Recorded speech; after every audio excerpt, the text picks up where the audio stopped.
To replace the P1 or P2 cannula on the 114P pressure myograph chamber, you will need the replaceable glass cannula, a screwdriver, and a blunt tip forceps. Using a screwdriver, remove the screw that secures the cannula into place.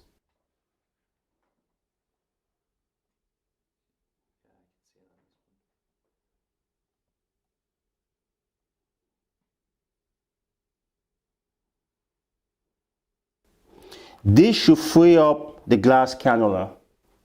Using a blunt tip forceps, pull the tubing connecting the cannula to the steel pipe.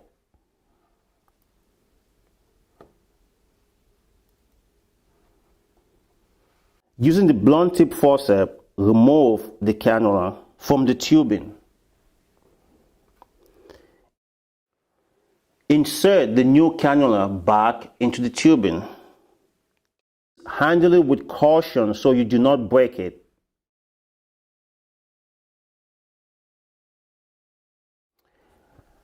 Attach the tubing back into the steel pipe.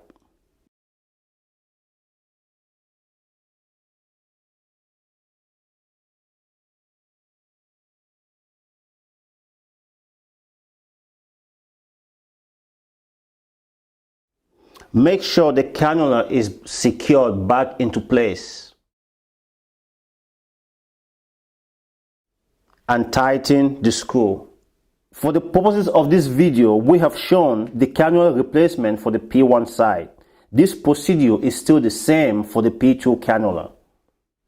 Align the cannula back into place. The cannula replacement is complete.